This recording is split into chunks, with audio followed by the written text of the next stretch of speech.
다 눈을 피하고 계시는데, 교회는 잔치집 같아야 된다 그렇죠? 그 다음에요, 균형이 아니라 초점을 맞춰야 된다, 이런 내용을 가지고 있습니다.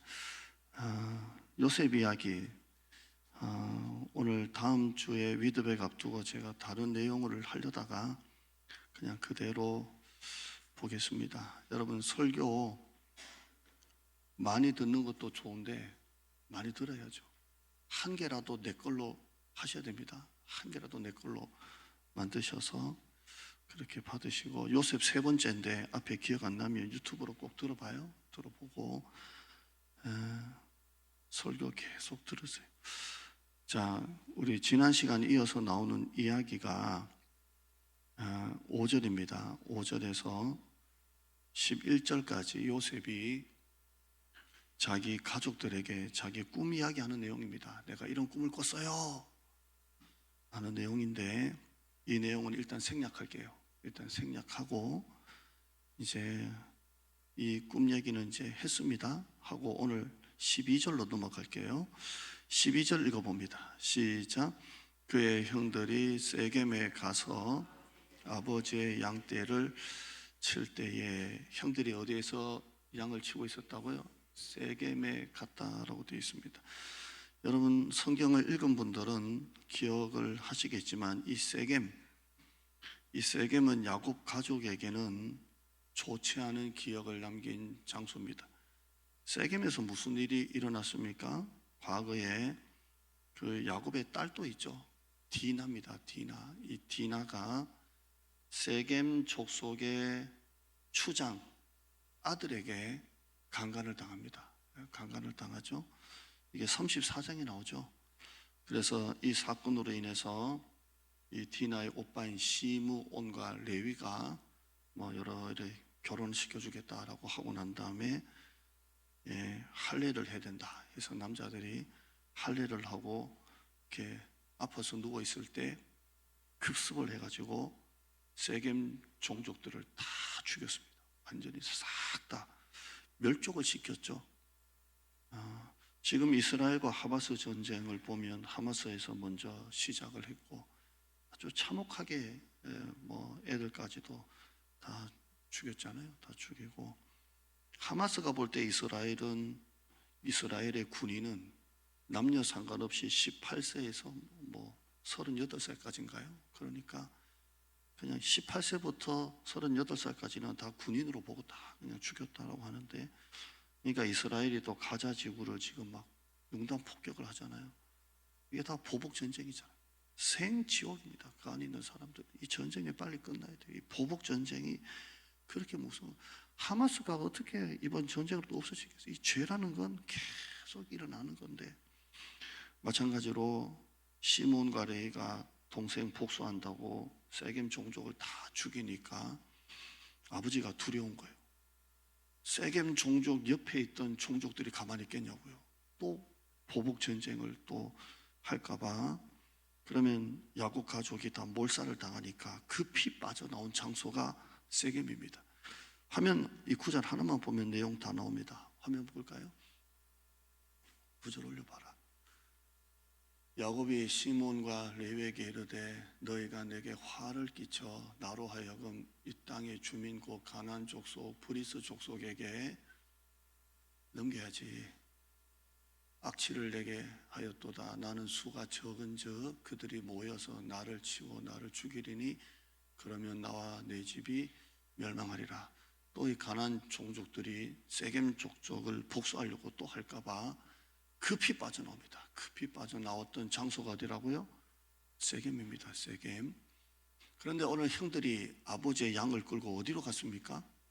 세겜에 가서 양을 치고 있습니다.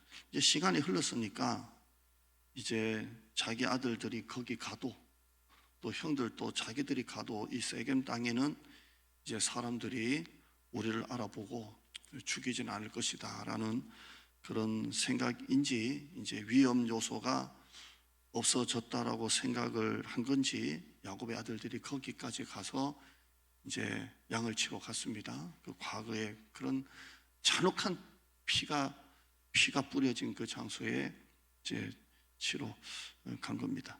근데 13절 보면 여기에 형들이 양을 치러 갔고요. 그 아버지가 이스라엘은 야곱이죠. 요셉에게 심부름을 시킵니다. 13절 봐요. 13절 시작. 이스라엘이 요셉에게 이르되 네 형들이 세겜에서 양을 치지 아니하느냐 너를 그들에게로 보내리라. 요셉이 내가 그리 하겠나이다. 그리고 14절에요. 같이 읽어볼까요? 연달아서 시작. 이스라엘이 그에게 이르되 가서 네 형들과 양떼가 다 잘 있는지를 보고 돌아와 내게 말하라 하고 그를 헤브론 골짜기에서 보내니 그가 세겜으로 간지라. 아멘. 형이 그 아버지의 양을 끌고, 아버지 양이 많잖아요. 그리고 세겜으로 간 것도 대단한 거예요. 그때 그런 잔혹한 피가 있는 그 장소로 간 것도 대단한데, 야곱이 이제 요셉에게 심부름을 시킵니다. 너도 갔다 와. 갔다 와서 형이 잘 있는지 보고 돌아와서 나한테 얘기를 좀 해주라 합니다. 그래서 요셉이 헤브론 골짜기, 그들이 사는 동네가 헤브론 골짜기에서 이제 세겜까지 그렇게 갑니다. 이게 보통 심부름이 아니에요. 우리도 보면 갔다 앞에 슈퍼 가서 뭐 간장 사와라, 두부 사와라 뭐 이렇게 하는 그런 심부름이 아니에요. 왜냐하면 야곱 가족이 있는 이 헤브론에서부터 세겜까지가 직선 거리만 또 80km입니다. 80km. 제가 모포에 살 때 모포에서 광주까지가 80이었어요. 그러니까 보통 거리가 아니에요. 그리고 꼬불꼬불 이렇게 광야를 지나가면 100km가 넘는 길이에요. 그 길을 이제 자기가 그렇게 아끼고 사랑하는 요셉을 심부로 보낸 거예요. 갔다 와라 합니다. 왔다 갔다 하면 최소한 열흘 길 아닙니까? 왕복 왔다 열흘 길이에요. 최소한 닷새는 가야 되고 다시 오면 열흘 길을 심부름 보낸 겁니다. 더군다나 이 고대 시대 광야 길은 밤에는 물론이지만 낮에도 사나운 짐승들이 언제 이렇게 잡아먹으려고 이렇게 올 줄 모릅니다. 야곱도 이걸 잘 압니다. 언제 그 광야에 낮에는 사자가 잡니까? 낮에요. 그다음에 밤에 어떻게 올지는 모르는 겁니다. 나중에 요셉의 형들이 요셉을 팔죠. 팔고 아버지를 속여야 되잖아요. 그래서 요셉의 옷 하나 벗겨가지고 옷에다가 순 염소 하나 죽여가지고 순 염소 피를 여기다가 묻혀가지고 아버지, 요셉이 짐승이 물려 죽었어요 하고 보여주니까 야곱이 그냥 믿잖아요. 왜냐하면 사나운 짐승이 다 있으니까. 형들도 이 거짓말하면 아버지가 믿겠다 해가지고 그 순염소 죽여가지고 짐승이 물려 죽었어요. 요셉의 피다. 그러니까 요즘에 무슨 검사할 게 뭐가 있나, 아들아 하지 않습니까? 그게 31절 나오죠. 37장 31절 보면 뒤의 내용입니다. 한번 제가 빠르게 읽어 드릴게요. 그들이 요셉의 옷을 가져다가 순염소를 죽여 그 옷을 피에 적시고 그의 채색 옷에 보내어 그의 아버지에게로 가지고 가서 이르기를 우리가 이것을 발견하였으니 아버지 아들의 옷인가 보소서 하며 아버지가 그 채색 옷이죠 알아보고 이르되 내 아들의 옷이라. 악한 짐승이 그를 잡아먹었도다. 요셉이 분명히 찢겼도다 하고 자기 옷을 찢고 굵은 배로 허리를 묶고 오랫도록 그의 아들을 위하여 애통했다라고 되어 있습니다. 그러니까 아버지가 믿을 정도로 이 길은 사나운 길입니다. 아주 위험한 길을 보냈습니다. 그러면 아버지가 그렇게 편애하는 이 아들 요셉을 왜 거기까지 보냈을까요? 몇 가지가 있겠죠. 첫째는 야곱은 요셉을 과잉보호하지 않으려고 애를 쓴 것이 분명합니다. 과잉보호하지 않으려고 한 것이 분명합니다.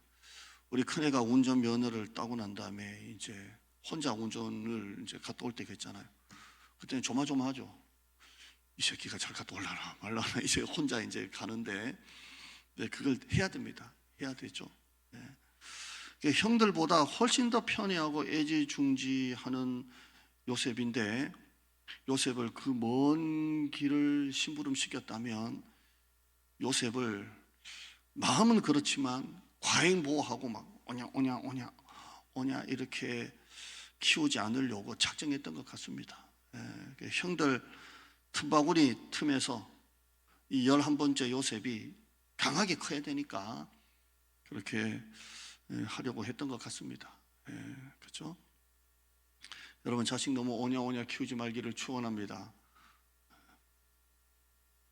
두 번째는 2절에 보면 우리가 봤지만 요셉이 형들의 잘못을 아버지에게 자꾸 말을 하잖아요. 잘못을. 그러니까 요셉이 고자질쟁이로 보이지만 아버지 입장에서 보면 뭔가 형들이 자꾸 아버지를 속이는 거예요. 그러니까 요셉이 형들의 잘못을 아버지에게 자꾸 얘기하잖아요. 요셉은 고지식하고 정직하고 대쪽 같고. 근데 요셉이 볼 때 10명의 형들 중에 뭐 누군지는 모르겠고 단지는 모르겠지만 자꾸 아버지를 속이는 거예요. 그러니까 잘못을 얘기를 하잖아요. 그리고 지금 오늘 시키는 거 보세요. 가서 형들이 잘 있는지 어떻게 있는지 보고 돌아오서 나한테 얘기해달라 그러잖아요. 그러니까 아버지가 형들을, 이 다 큰 아들을 좀 못 믿는 거예요. 왜냐하면 좀 이렇게 약간씩 아버지를 속이는 것 같아요. 그러니까 아버지가 또 이놈들이 땡땡이 치고 있지 않나, 뭐 이렇게, 아니면 진짜 나쁜 짓을 하고 있지 않나, 가서 보고 와라, 이렇게. 이건 이제 팩트고요. 세 번째는 요셉이 남다른 성실감입니다. 성실해요. 오늘 이야기가 이 설교 관점으로 좀 설교를 하려고 합니다. 아버지 야곱은 요셉에게 양치는 일을 시키거나 또 다른 심부름을 시키면 요셉이 성실하게 책임감을 가지고 확실하게 이 일을 해낸다는 것을 잘 알고 있었습니다. 그러니까 이 일에 요셉을 보내도 되겠구나. 이 어린 애지만 이 먼 길을 갔다 올 수도 있는 애구나. 그리고 내가 시키는 일은 형들은 뭔가 나를 약간 속이는 걸 하지만 얘는 정확하게 하는 애구나 해서 보냈다고 봅니다. 실제로 오늘 이야기를 뒤에 보면 요셉은 아버지가 심부름을 시키는데 얼마나 열심히 하는지요. 헤브론 골짜기에서 형들이 있는 이 세겜까지는 100km라 그랬죠. 그 먼 길을 이제 갑니다. 최소한 닷새는 걸렸다라고 봅니다. 근데 그렇게 멀고 위험한 심부름을 시켰는데 요셉은 기꺼이 순종합니다. 13절 볼까요? 13절 보면 너를 그들에게로 보내리라. 요셉이 아버지에게 대답하되 내가 그리하겠나이다 합니다. 우리 사모가 애들 설거지 하나 시킬 때도 달래고 얼래고 해줄 수 있니? 재활료 좀 버리고 오겠니? 이렇게 하는데 그 먼 길을 갔다 오라 그런데 요셉이 군말 없이 예 갔다 오겠습니다 합니다. 닷새 동안 먹을 도시락, 형들을 만나면 전해줄 음식, 자기 짐들 낙타나 뭐 이렇게 낙이나 말에다가 싣고 떠났을 겁니다. 먹는 것만 또 한 짐이죠. 며칠 있고 난 다음에 세겜에 도착합니다. 근데 형이 안 보입니다. 어느 정도 가면 형이 보여야 되는데 보이지 않습니다. 그러니까 요셉이 포기하지 않고 그 들과 골짜기를 샅샅이 뒤집니다. 그냥 없어요 하고 가면 될 건데 샅샅이 뒤집니다. 그러니까 그쪽에 사는 원래 원주민이 가만히 보니까 낯선 애가 하나 와가지고 들판에서 방황을 하면서 뭔가를 계속 헤매며 찾고 있습니다. 찾고 있죠. 15절 볼까요? 15절 보면 어떤 사람이 그를 만난 즉 그가 들에서 방황하는지라. 그 사람이 요셉이죠. 그에게 물어 이르되 네가 무엇을 찾느냐. 방황하면서 보일 정도로 막 어디지? 이 10명 형이 다 어디 갔지? 막 찾고 있습니다. 최선을 다하죠. 16절 볼까요? 그러니까 요셉이 무엇을 찾느냐. 그러니까 그가 이르되 내가 형들을 찾아오니 청하건대 그들이 양치는 곳을 내게 가르쳐 주소서. 어디 있는지 모르겠어요. 내 형을 찾아왔어요. 이렇게 합니다. 그러니까 그 사람이 요셉에게 탁 들은 거예요. 도단으로 간다고 하던데 이렇게 합니다. 17절입니다. 그 사람이 이르되 그들이 여기서 떠났느니라. 성경 잘 보고 있죠? 내가 그들의 말을 들으니 도단으로 가자 하더라 하니라. 요셉이 그의 형들의 뒤를 따라가서 도단에서 결국 그들을 만나니라 라고 되어 있습니다. 마치 추적 60분 형들의 동선을 찾아서 갑니다. 그런데 여러분, 이 세겜에서 도단까지도 한 30km입니다. 그리고 이게 이제 가야 될 길 방향이 아니라 더 먼 길을 가야 됩니다. 여러분, 여행을 갈 때 여러분 동선을 정하잖아요. 내가 이 맛집 갔다가 카페 갔다가 이거 보고 하면 한 바퀴 도는 걸로 가지, 여기 갔다 여기 갔다 이렇게 하지 않잖아요. 근데 요셉은 만약에 세겜에서 도단까지 가면 세겜에서 헤브론까지 닷새 길을 3일 정도 더 걸리는 거예요.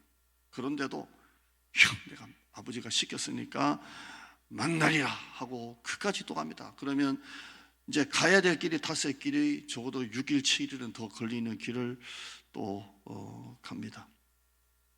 이렇게 해서 이제 요셉이 그들을 만나게 되죠. 요셉은 애입니다.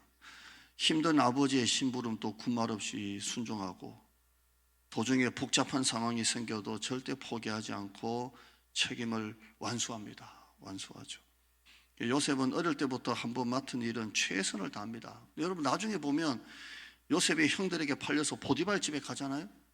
거기서 얼마나 일을 잘하는지 보디발이 볼 때 내 것을 다 맡겨도 될 아이구나 해서 다 맡기잖아요.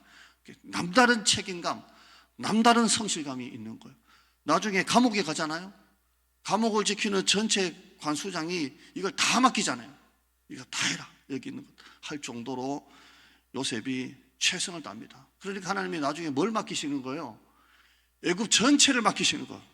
그리고 전 세계를 먹여 살리는 거예요. 네가 다 맡아라. 요셉은 어릴 때부터 남다른 책임감과 성실감을 우리에게 보여줍니다.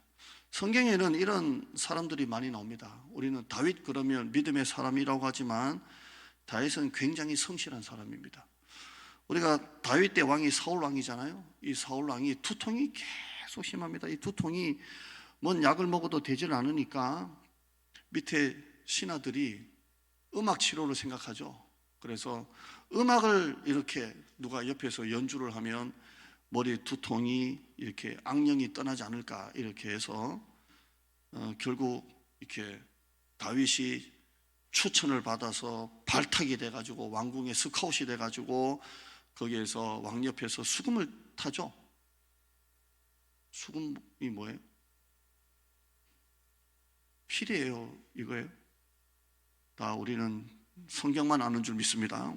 수금을 타니까 사울왕의 머리 두통이 악령이 떠나가고 깨끗하게 나요.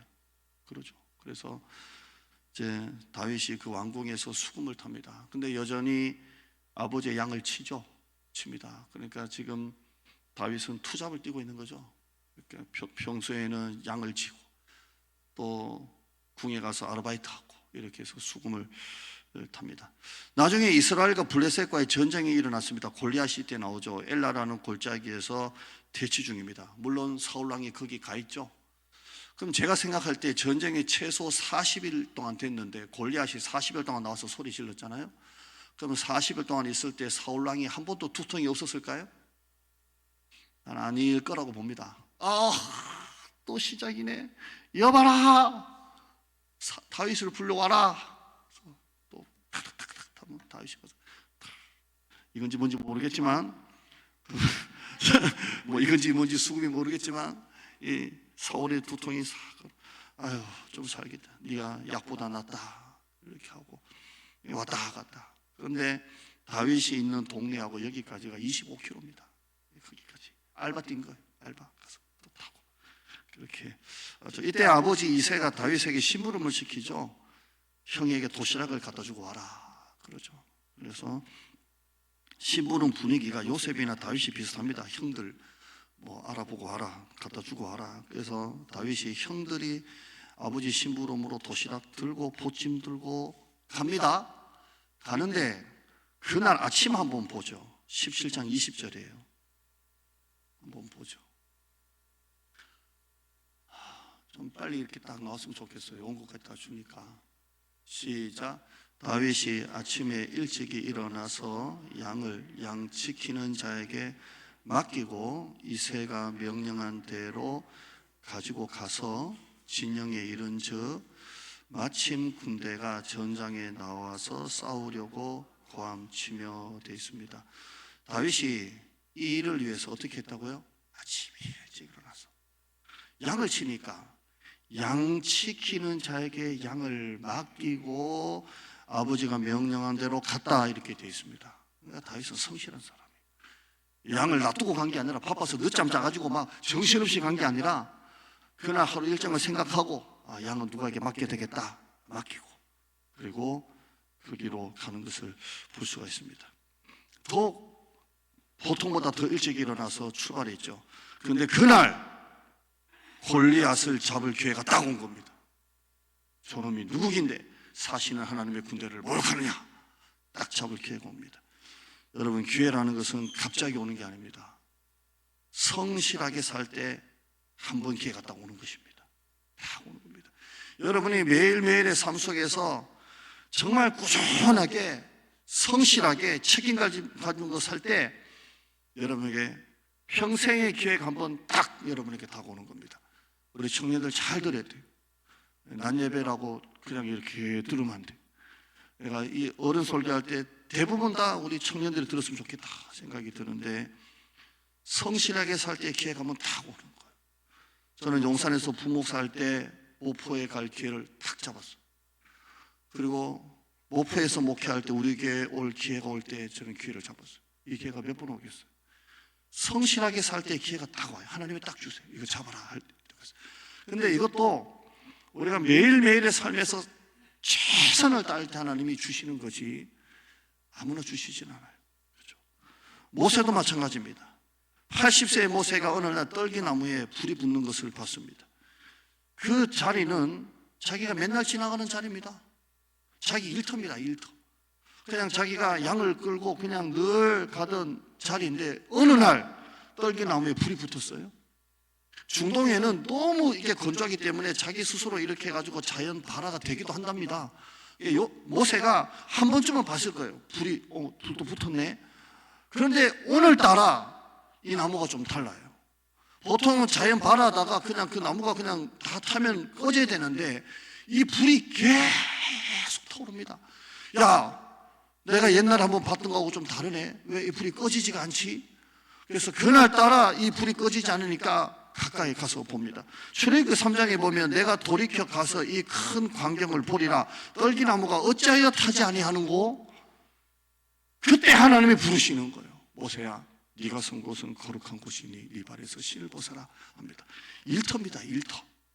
내가 너를 바로에게 보낼 것이다 하라고 합니다. 늘 양을 몰고 지나가던 그 자리인데 그 자리가 거룩한 땅이 되는 것입니다. 여러분이 오늘 하루하루 성실하게 살아가는 그 하루가 거룩한 땅이 되는 것입니다. 화면 한번 볼까요?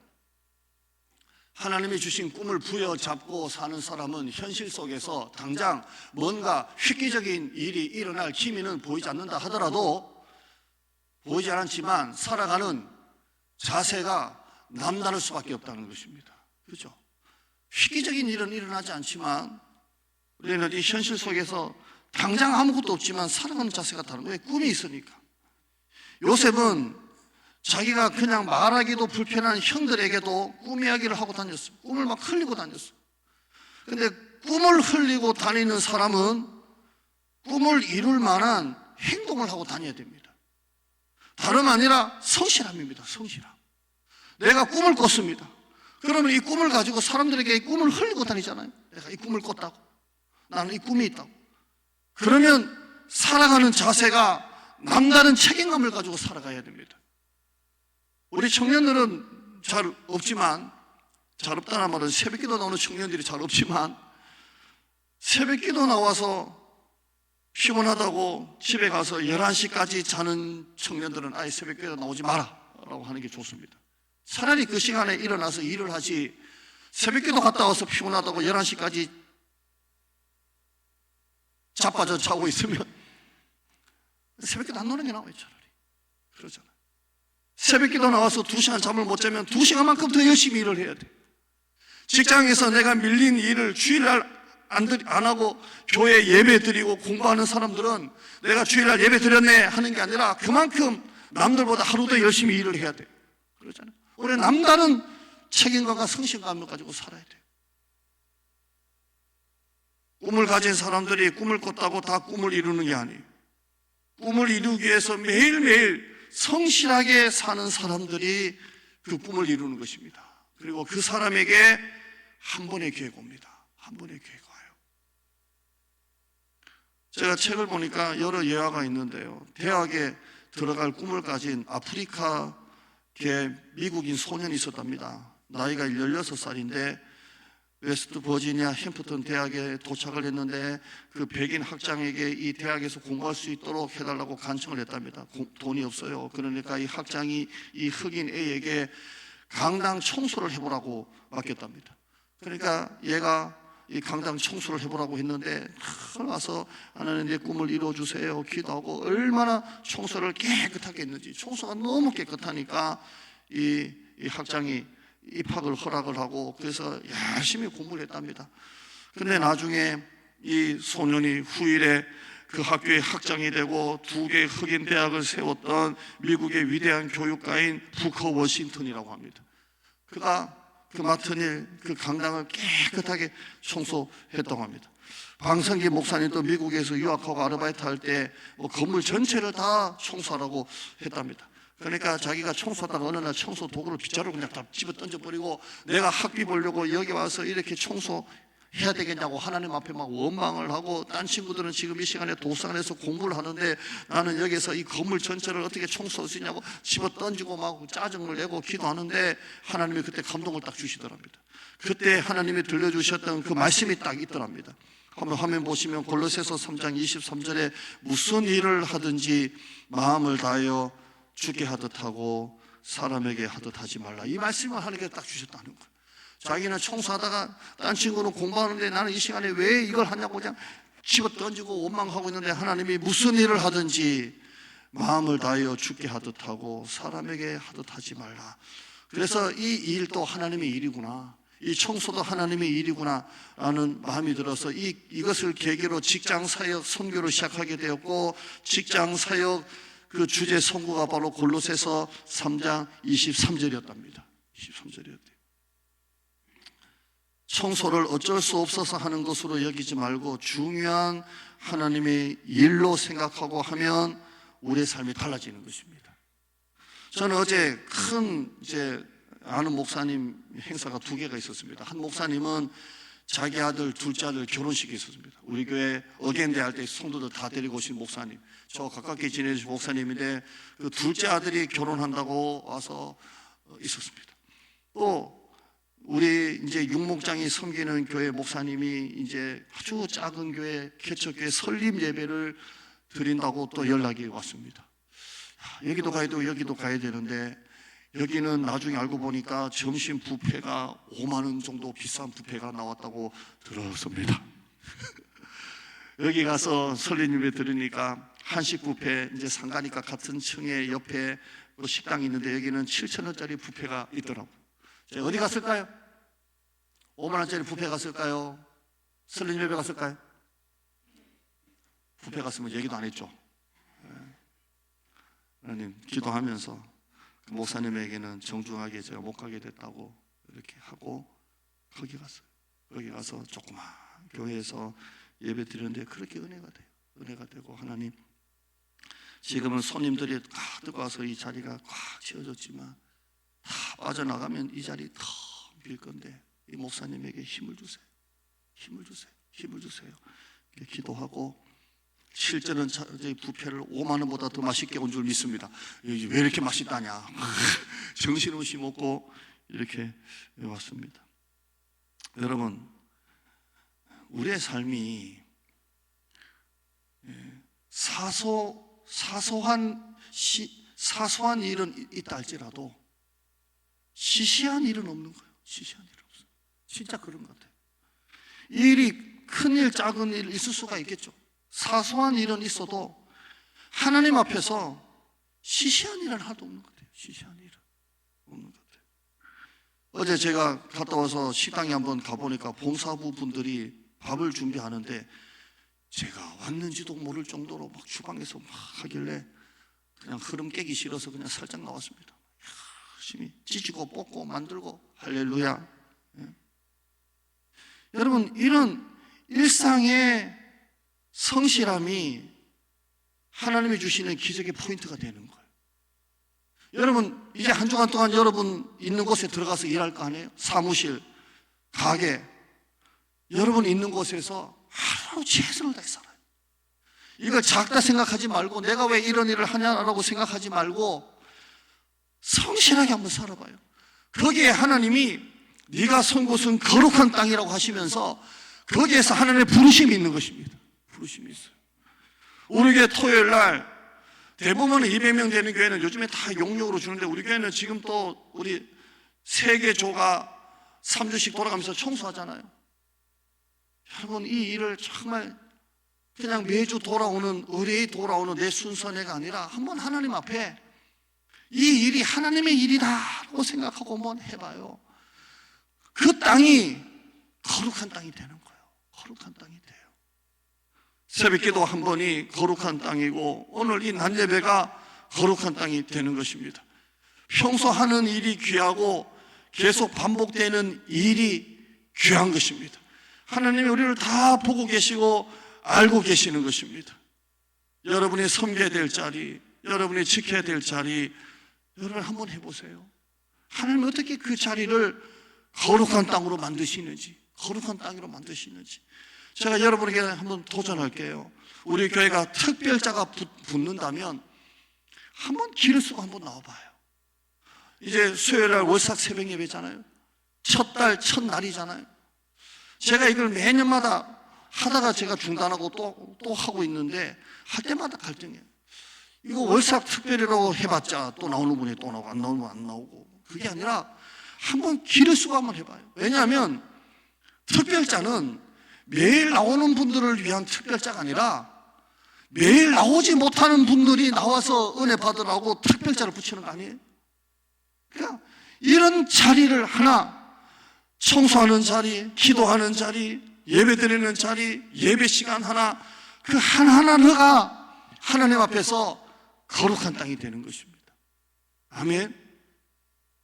제가 새가족 신방을 2주 연속 갔는데요. 신방 예배 드리고 다가를 하고 나가서 맛있는 음식도 먹고 차도 마시고 그랬어요.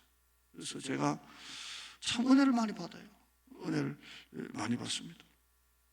이번에 간증도 제가 한번 들려드렸는데 우리 유명숙 권사님 오셔서 우리 교회에 이렇게 등록하게 된 이야기들 쭉 하시고 하는데요. 참 은혜가 되고 그래. 남편분과 같이 이렇게 교회를 지나가는데 예전에는 우리가 이전하기 전에는 이상하게 여기에 마당에도 이렇게 참 들어오기가 좀 그랬는데 지나가는데요. 우리 김문우 목사님 부흥회 할 때 우리는 조금 지났는데 남편분과 함께 우리 교회 이렇게 지나가면서 그 김문우 목사님 모시고 부흥회 하는 걸 보고 우리 남편, 우리 이제 감독님께 권사님이, 남편 선생님이 김문우 목사님을 모시는 걸 보니까 이 바뀌었다고 하는데 이 교회가 이상한 교회는 아니구나. 그러니까 괜찮은 교회구나 라고 하셨다는 거예요. 이상한 교회는 아니구나. 그런데 우리는 저도 마찬가지고 김문우 목사님 그렇게 유명한 분 모시고 와도 외부에서 딱 한 분 오신 걸 보고 실망이 됐잖아요. 나도 낙심이 되고 여러분들도 그랬고. 근데 하나님이 이 일을 통해서 한 가정을 보내주시잖아요. 이게 정말 회개하게 되더라고요. 자, 우리 눈으로 보면 당장 결과가 없더라도 아무것도 아닌 것 같은데 이곳에 전단지를 얼마나 많이 뿌렸습니까? 한 사람 왔다고 실망했는데 우리 일과 하나님의 생각은 다른 거예요. 우리가 하루하루 하나님 앞에서만 중심을 다 가지고 하나님 앞에서만 바르게 살고 하나님 앞에서만 최선을 다하면 하나님은 반드시 그 일을 통해 하나님 역사하시는 하나님이십니다. 아멘. 나는 여러분이 이 마음을 좀 안 잃었으면 좋겠어요. 신앙생활 10년, 20년 하고 같은 일을 계속 반복하다 보면 이 마음을 잃어버리잖아요. 그리고 언제부턴가 판단하고 정죄하고 짜증내고 욕하고 그럴 때가 많잖아요. 우리 교회 권사님이 오시기 전부터 유튜브를 통해서 설교, 제 설교, 웬만한 설교는 다 듣고, 그리고 교회 나오시기 전부터 우리 교회 나와야 되겠다고 마음먹고 나오셨다는 거예요. 나오셨다는 거예요. 목사님은 하나님의 목사님을 통해서 이렇게 일하신다는 얘기를 또 하셨어요. 제가 우리 그 유민호 집사님, 제가 우리 교회 이렇게 첫날 이제 등록하셔서 새가족실에서 식사하면서 우리 성도님들 칭찬을 많이 했습니다. 너무 좋으신 분이라고 하는데, 유민호 집사님이 이 얘기를 하세요. 목사님, 밖에서는 다 웃으면서, 밖에서는 다 한 가닥씩 하는 분들이, 다 한 가닥씩 하는 분들인데, 목사님 목회 역량 속에 다 들어와 있는 거라고. 그래서 다 지금 그렇게 있는 거라고 하는데요. 막 웃었습니다. 웃었는데 이게 계속 생각이 남아요. 아, 그래. 이게 다 목회 역량 속에 다 있는 거지. 여러분들이, 제가 목사가 아니면 여러분이 저를 만나 주시겠어요? 목사가 아니면? 목사니까 시간 내서 차 마시고 식사 대접하고 시간 보내고 기도받지, 목사가 아니면 만나 주시겠냐고. 제가 그 얘기를 자꾸 들으면서, 야, 그렇다. 역량을 자꾸 키워야 되겠다. 하나 앞에서 더 역량을 키워야 되겠다. 이런 마음이 있습니다. 한 가정이라도 더 들었으면 싶어서 제가 다녔던 모교회, 무에서 개척해서 3,000명, 5,000명 성전 건축을 5번 했던 교회입니다. 저희 부모님은 초기에 개척 멤버입니다. 목사님이 첫 번째 조그만 교회 시작할 때부터 들어가셔서 두 번째, 세 번째, 네 번째, 다섯 번째 건축에 동참하셨던 분이 저희 부모님이십니다. 한 번 예배 빠진 적 없고, 새벽기도, 수요, 금요, 철야 다 철야였죠. 주일 날 뭐 밤 예배 빠진 적 없고, 저희 부모님 말합니다. 저희 어머님을 말합니다. 매일 1,000원씩, 새벽에 1,000원, 수요일 날 1,000원, 금요일 날 1,000원, 주일은 뭐 얼마 드렸는지 모르겠지만 매일 1,000원씩 1,000번째 드렸고, 건축할 때마다 우리 엄마의 5배 순종, 권사 얼마, 안수집사 얼마, 옛날에 다 그랬잖아요. 5배 순종. 우리 가정은 5배 순종한다. 아들 목회 시켜놓고 5배 순종한다. 우리 엄마의 목회자를 향한 섬김, 찬업통에다가 밥 사서 목사님 갖다 드려라. 그리고 항상 제일 앞자리, 저희 엄마가 항상 제일 앞자리, 제일 앞자리에 그 담임 목사님 엄마가 계셨는데, 노 권사님하고 우리 엄마하고 나란히 맨날 같이 앉았는데, 두 분이 절친이에요.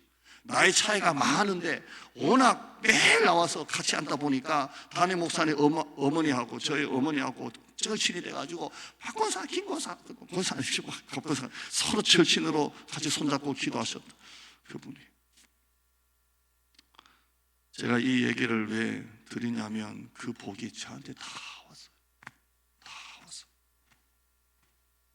모포 가서 제로에서 건축하고, 우리 교회 청빙 와서 대장동 땅 이전하고, 사람들이 저에게 말합니다. 목사님은 인복이 있는 것 같다고, 사람 복이 있다고 라고 하는데요, 인복이 있습니다.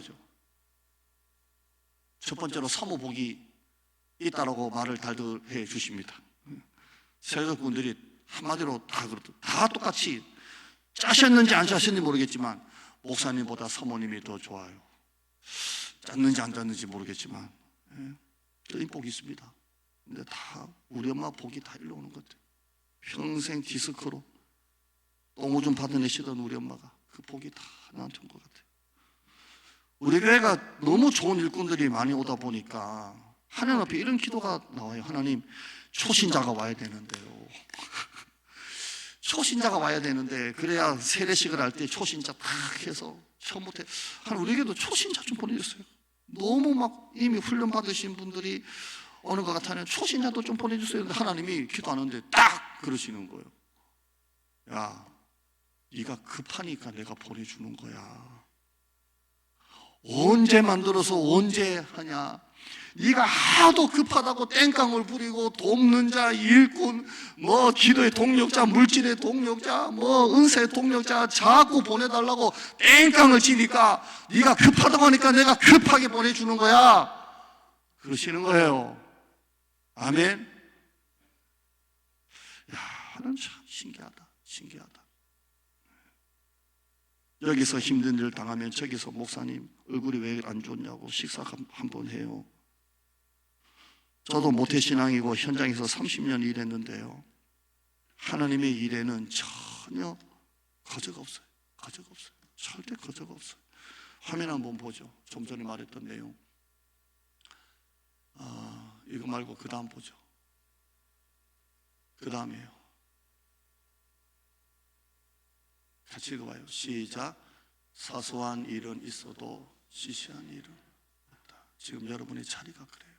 사소한 일이 있어도 시시한 일은 없어요. 그 다음에요. 태도가 믿음이에요. 믿음이 태도예요. 나는 이걸 여러분에게 계속 강조해요. 태도가 믿음이에요. 나는 열심히 하는 사람이 지쳐서 넘어지는 건 봐도 하나님 앞에서 바른 태도를 가진 사람이 넘어진 걸 본 적이 없어요. 태도가 믿음이에요. 그 믿음이 태도예요. 예배드리는 태도, 목회자를 향하는 태도, 성도들 향하는 태도, 그 태도를 성실함, 책임감, 경외심입니다. 경외심이. 꿈꾸는 자는 성실한 사람이에요. 그 성실함에서 기적의 포인트가 만들어지는 것입니다. 모든 일을 골로새서 말씀처럼 죽게 하듯 여러분 하는 여러분 되기를 축원합니다. 설교 요약 한번 보시죠. 요셉의 성실함, 책임감, 헤브론에서 세겜까지, 세겜에서 도단까지 끝까지 임무를 완수하는 모습을 봅니다. 그 다음에요. 하나님의 일에는 절대 거저가 없습니다. 절대 거저가 없어요. 사소한 것은 있어도 시시한 것은 하나도 없습니다. 그 다음에요. 여러분의 태도가 믿음이에요. 어떤 태도가 여러분의 모든 것을 결정하는 겁니다. 그 다음에요. 꿈꾸는 자는 성실한 사람이에요. 몽상가가 되지 말고 성실함에서 기적의 포인트가 만들어요. 딱 한 번 기회가 와요.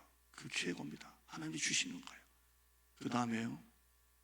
태도가 믿음이라는 말에 대해서 어떤 의미가 있는지 한번 나누어 봐요. 오늘 목장 나눔할 때 제가 그냥 던져놓은 거예요. 깊은 어떤 구체적인 질문을 아주 막연한 질문 하나 던져놓고 한번 남자들끼리 여성들끼리 한번 나눠봐요. 태도가 믿음이라는 말이죠. 성실함, 책임감, 경외심 한번 나눠보고요. 그 다음에요. 하나님이 나에게 요구하시는 성실함은 무엇인가? 예배 자리, 섬김, 봉사, 또 내 일터 나눠보세요. 나눠 꼭 보길 바랍니다. 그 다음에요. 나는 정말 하나님의 일에 최선을 다하고 있는가?